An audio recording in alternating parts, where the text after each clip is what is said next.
What is Infinity Castle?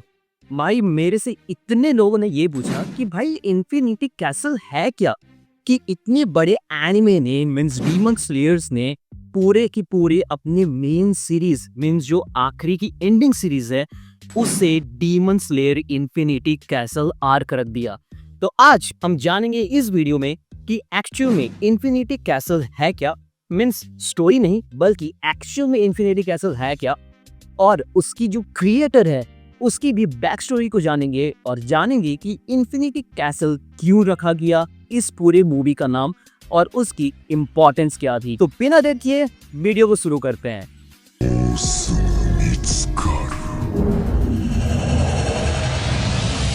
तो सबसे पहले हम बात करते हैं नाकीमे के बारे में, जो कि पूरे की पूरे इन्फिनिटी कैसल को कंट्रोल करती है, वो भी सिंगल हैंडेडली। हाँ, मुझे पता है कि इसके पीछे मुजान का हाथ है, लेकिन देखा जाए तो पूरी की पूरी जो कंट्रोल सिस्टम है वो नाकीमे के हाथ में है। तो सबसे पहले हम लोग ये जान लेते हैं कि नाकीमे एक्चुअल में थी कौन। तो नाकीमे एक स्ट्रगलिंग बीवा म्यूजिशियन थी। अब तुम लोगों को नहीं पता है बीवा म्यूजिशियन क्या है, तो ये उसका डिस्क्रिप्शन है, तुम लोग पढ़ लेना। तो मैं शॉर्ट में तुम लोग को ये बता दूं कि ये सितार की तरह एक इंस्ट्रूमेंट होती है। ये बीवा बहुत ही ज्यादा इंपॉर्टेंट है क्योंकि लास्ट में नाकीमे पूरे की पूरे इन्फिनिटी कैसल को इस बीवा से ही कंट्रोल करती है। तो वो एक स्ट्रगलिंग बीवा म्यूजिशियन थी जिसकी शादी एक बेबड़े जुआड़ी से हो गई थी। और एक बार ऐसा होता है कि नाकीमे का एक बहुत ही बड़ा परफॉर्मेंस होता है और उससे पहले उसका जो जुआड़ी हस्बैंड रहता है वो उसके किमोनो को ले जाके कहीं बेच देता है ताकि वो जुआ खेल सके, और जिसके वजह से नाकीमे जो है बहुत ही ज्यादा गुस्सा हो जाती है क्योंकि वो एक ही किमोनो उसके पास था जो कि पहन के वो परफॉर्म करने वाली थी। और उस चीज में नाकीमे को इतना ज्यादा गुस्सा आता है कि वो एक हथौड़ा उठा के अपने पति को एट इंस्टेंट वही मार देती है, बहुत ही ज्यादा ब्रूटली। और उसके बाद वो वैसे ही जाती है और अपने बीवा परफॉर्मेंस को प्ले करती है जो कि बहुत ही ज्यादा हिट जाता है। और इसकी वजह से उसके मन में एक ख्याल आ जाती है कि अगर वो अपने म्यूजिक परफॉर्मेंस से पहले किसी को मार दे तो उसका म्यूजिक परफॉर्मेंस बहुत ही बेहतर जाएगा। जिसके बाद से ये मर्डर का सिलसिला चालू हो जाता है और वो अपने परफॉर्मेंस से पहले किसी न किसी एक इंसान को मार देती थी। और ऐसे ही मारते मारते वो अपने एक विक्टिम को चूज करती है जो कि कोई नहीं बल्कि मुजान द डीमन की होता है। भाई नाकीमे का दिन उस दिन बहुत खराब था कि वो मुजान से मिल गई, या दिल बहुत अच्छा था। जिसके बाद मुजान जो है वो उसे मारता नहीं है, मिस नाकीमे को मारता नहीं है, बल्कि उसकी इस एटीट्यूड और उसकी स्किल्स को देख के वो उसे एक डीमन बनने का ऑफर करता है। और नाकीमे भी भाई बहुत ही ज्यादा टूटी हुई थी और उसके अंदर बहुत ही अजीब अजीब तरह के ख्याल घूम रहे थे, जिसके वजह से वो हार मान के डीमन बन जाती है। जिसकी स्पेशलिटी रहती है कि वो किसी को भी अपने बीवा को बजा के एक जगह से दूसरी जगह पे टेलीपोर्ट कर सकती है या तो किसी भी चीज को मूव कर सकती है।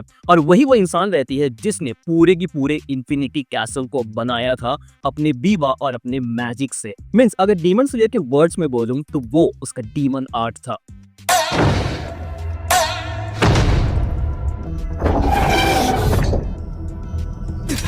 तो जब हमें ये पता चल चुका है कि एक्चुअल में नाकीमे कौन है और वही है जो कि पूरी की पूरी इन्फिनिटी कैसल की क्रिएटर है, तो अब हम बात करते हैं इन्फिनिटी कैसल के बारे में।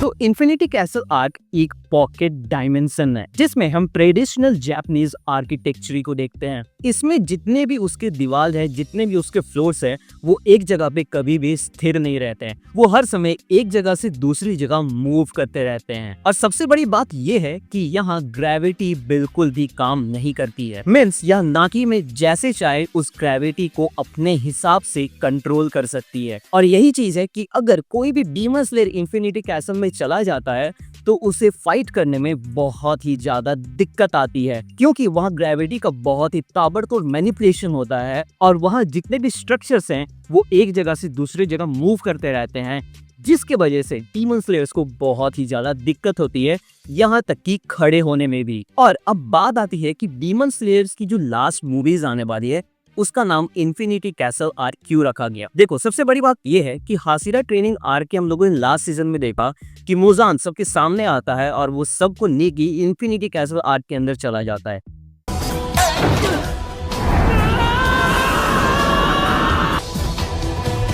तो मुजान का मेन मोटिव ये था कि वो सारे डीमन स्लेयर्स को एक ही बार में खत्म करने का इन्फिनिटी कैसल के अंदर लाके, क्योंकि सबसे पहली बात है कि वहाँ धूप नहीं पहुंच सकती है और वहाँ शायद टाइम भी जो है वो नॉर्मल तरह से काम नहीं करता है।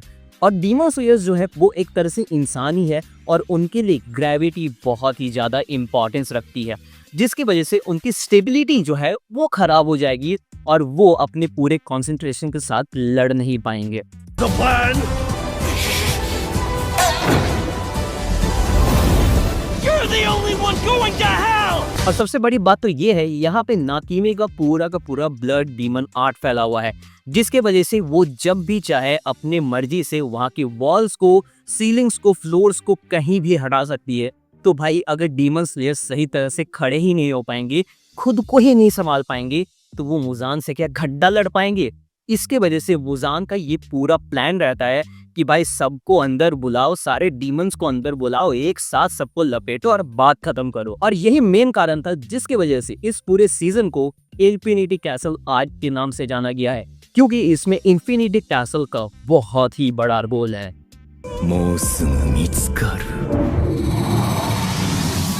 तो आई होप कि आप लोगों को ये डिटेल्स पसंद आई होगी, जो कि इन्फिनिटी कैसल के बारे में थे, उसके कंट्रोलर के बारे में थे, मींस नाकीमे के बारे में थे। तो आई होप कि आप लोगों को ये डिटेल्स पसंद आई होंगी, और अगर पसंद आई है तो वीडियो को लाइक कर देना, चैनल को सब्सक्राइब जरूर कर लेना, क्योंकि ऐसी वीडियोस हम लोग लाते रहते हैं। तब तक के लिए मिलते हैं नेक्स्ट वीडियो में।